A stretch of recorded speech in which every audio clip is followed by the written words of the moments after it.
Hello बच्चों। तो आज स्टार्ट होने वाला था हमारा question that is a part 2 जो 14 से 25 तक है। होप सो आपको पार्ट 1 अच्छे से समझ में आया होगा, मुझे कमेंट ज़रूर करें। क्वेश्चन 14 में पूछा है the prime meridian passes through dash. जो हमारा प्राइम मेरिडियन है वो किससे पास थ्रू करता है? तो वो पास थ्रू करता है ग्रीनविच से। ठीक है, prime meridian is also known as Greenwich. Okay, question number 15 देख लेते हैं। क्वेश्चन नंबर 15 में बोला है which of the following statement is incorrect. कौन सा स्टेटमेंट जो है वो इनकरेक्ट है वो आपको बताना है। तो इट कंसिस्ट ऑफ 7 कंटिनेंट। तो यस, हमारा जो अर्थ है उसमें 7 कंटिनेंट्स है।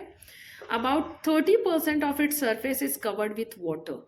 तो नहीं, about 70% of the surface is covered with water, ये इनकरेक्ट है। आगे भी देख लेते हैं। It has one natural satellite called moon.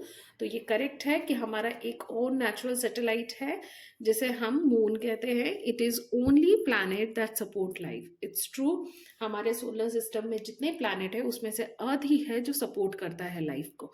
तो option B will be your incorrect answer. Okay, I mean is your correct answer, but incorrect statement पूछा है इसलिए ये option B is your answer. Okay, question number 16 में बोला है which latitude of earth is also known as great circle. तो हमारा अर्थ जो है उसमें सबसे बड़ा जो लैटिट्यूड है और उसे ग्रेट सर्कल भी कहा जाता है, वो क्या है? तो मैं आपको बता दूं, वो इक्वेटर है। इक्वेटर एक ऐसी लैटिट्यूड है जो सबसे बड़ा है और वो दो मतलब हमारे अर्थ को दो पार्ट में कन्वर्ट मतलब डिवाइड करता है। That is the north hemisphere and south hemisphere, जिसे आप नॉर्थ पोल साउथ पोल भी कहते हैं। तो option C will be your correct answer. Okay, चलिए क्वेश्चन नंबर 17 देख लेते हैं। क्वेश्चन नंबर 17 में बोला है I am an imaginary line on the surface of the earth. I am drawn horizontal. Horizontal draw किया गया at the center of the globe and it mark as 0 degree latitude. 0 degree latitude mark किया गया है इसे and I divide the globe into the 2 equal halves. तो यहाँ पे देखिए पहला क्वेश्चन का जो आंसर है सेम वही चीज़ है ये, क्योंकि ये बोल रहा है मैं एक इमेजनरी लाइन हूँ, मुझे एक हॉरिजेंटल ड्रॉ किया जाता है from the centre of the globe और मैं 0 डिग्री मार्क करता हूँ। तो कौन सा इक्वेटर को हम 0 डिग्री मार्क करते हैं और वो ग्लोब को अभी मैंने आपको जस्ट रिसेंटली कहा था वो ग्लोब को 2 पार्ट में डिवाइड करता है, that is the northern hemisphere and southern hemisphere. तो option B will be your correct answer. Okay, let's do the question number 18। The fixed elliptical path in which the earth circle around the sun is called a slash and dash। तो एक fixed elliptical path में earth जो है circle around the sun is called dash, is called an orbit. 18 का answer होगा B, orbit. एक fixed elliptical path में जो सन के इर्द गिर्द घूमता है उसे आप क्या कहेंगे? ऑर्बिट कहेंगे, राइट।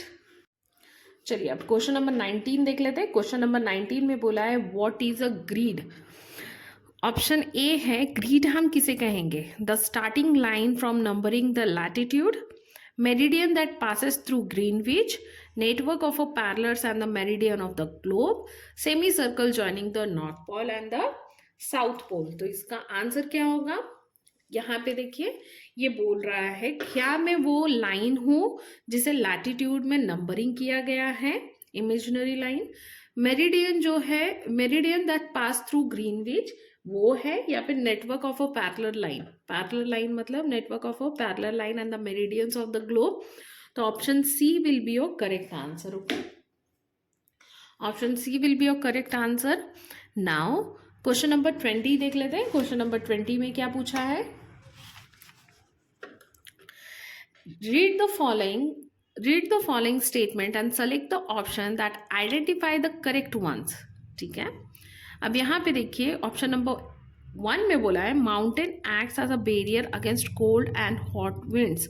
तो ये ट्रू है, एक ट्रू स्टेटमेंट है कि क्योंकि माउंटेन्स जो हैं वो वो बहुत कोल्ड और हार्श वेदर को कंट्री में या किसी भी जगह पे घुसने से रोकता है, तो mountains act as a barriers. Okay, option number 2 है most river originated in the mountains.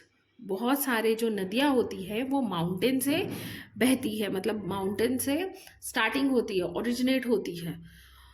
Now option number 3 में बोला है highlands with a flat top are called hill. नहीं, highlands with a flat top is not called hills. अब यहाँ पे क्या बोलेंगे, क्वेश्चन ऑप्शन नंबर 4 में बोला है a river passes through 3 stage upper middle and lower before reaching the sea. तो ये सही है। मतलब यहाँ पे क्या बोल रहा है, नदी जो है वो 3 स्टेजेस से बहते हुए समुंदर में मिलती है। तो ये सही है, a river passes through 3 stage upper middle and lower before reaching the sea. तो option A will be your correct statement. Okay, because option number 3 जो है वो करेक्ट वंस नहीं है। चलिए क्वेश्चन नंबर 21 देख लेते हैं। अचीवर सेक्शन जिसे हम कहेंगे, इसमें 5 क्वेश्चन है टोटल, हम उसे सॉल्व कर लेते हैं। Refer to the given picture and select the correct statement about W X Y and Z. तो यहाँ पे देखिए y जो है वो एक अपने ग्लोब को या अर्थ को आप बोल सकते हैं 2 पोर्शन में डिवाइड करता है, नॉर्थ एंड साउथ। तो इसे हम इक्वेटर कहेंगे। नीचे वाला जो है Z उसे हम क्या कहेंगे, टॉपिक ऑफ कैप्रिकॉन कहेंगे। Y के ऊपर जो है उसे X को हम टॉपिक ऑफ कैंसर कहेंगे। और नंबर W जो है वो हमारा आर्टिक सर्कल है जो नॉर्थ पोल में है। तो यहाँ पे ऑप्शंस क्या पूछे हैं आपको, X is a topic of Capricorn, तो नहीं, X जो है वो इक्वेटर है। नहीं नहीं नहीं, Y है इक्वेटर, टॉपिक ऑफ कैंसर है ये X that lies to the north of the equator. W is an arctic circle. क्या डब्ल्यू जो है वो अंटार्कटिक सर्कल है? No, it is an arctic circle that lies at 66.5 degree north latitude. Y is an equator, yes, y is an equator and z is a topic of cancer. No, this is incorrect because z is a topic of capricorn and number D में बोला है none of this. So none of this, क्योंकि कोई भी statement correct नहीं है। ठीक है, let's do the question number 22. Match the column and select the correct option. Okay, column 1 is given and column 2 is also given. अच्छा, आपके map में जो कलर्स होते हैं वो किस चीज़ को रिप्रेजेंट करते हैं? तो ब्लू जो है वो रिप्रेजेंट करता है वाटर बॉडीज को, मतलब ए का 4 होना चाहिए, तो यहाँ पे देखिए ये है। ओके, ग्रीन जो है वो आपको प्लेन्स दिखाते हैं, प्लेन्स मतलब प्लेन एरिया, प्लेन लैंड जहाँ पे रहा जाता है वो दिखाते हैं। तो ऑप्शन बी का 3 होना चाहिए, यही है। ब्राउन जो है वो माउंटेन्स दिखाते हैं, तो वो 2 होना चाहिए, सी का 2। एंड येलो जो है वो प्लेट्यूज दिखाते हैं, तो option C will be your correct answer. Okay, let's do the question number 23। 23 में आपको बोला है which of the following can not be found in the given word grid.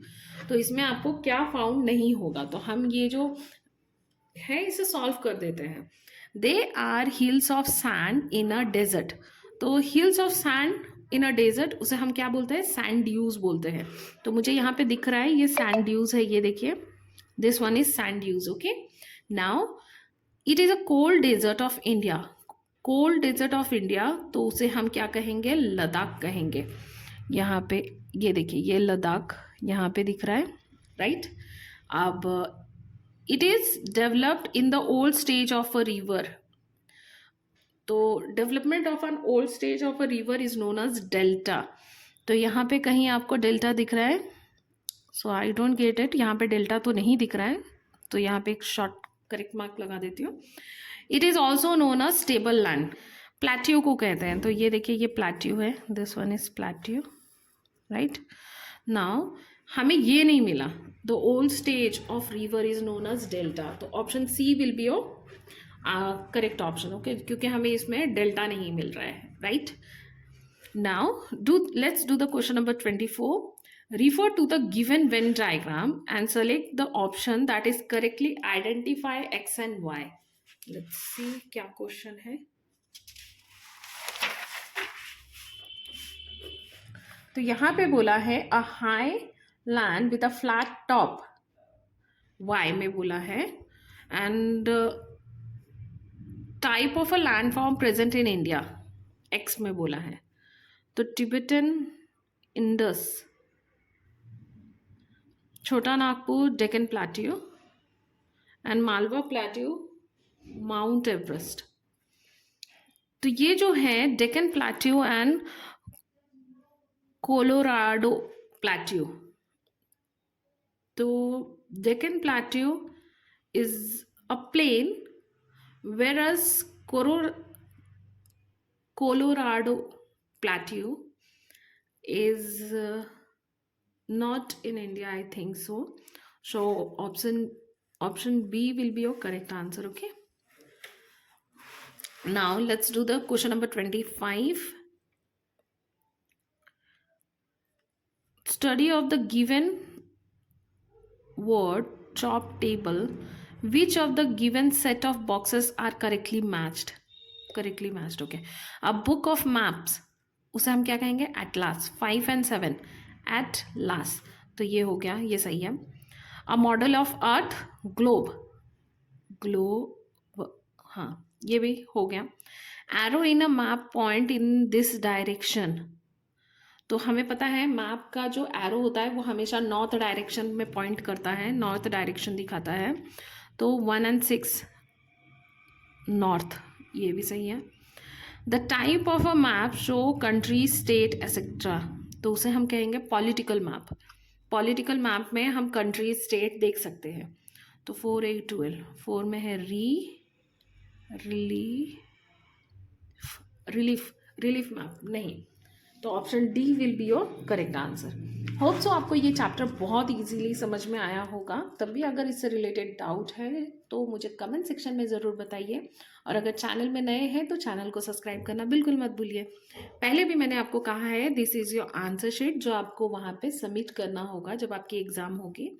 For example मान लीजिए 25 का आंसर है, क्वेश्चन 25 का आंसर है डी, तो आपको 25 में डी जो है उसे आपको क्या करना होता है? डार्कन करना होता है।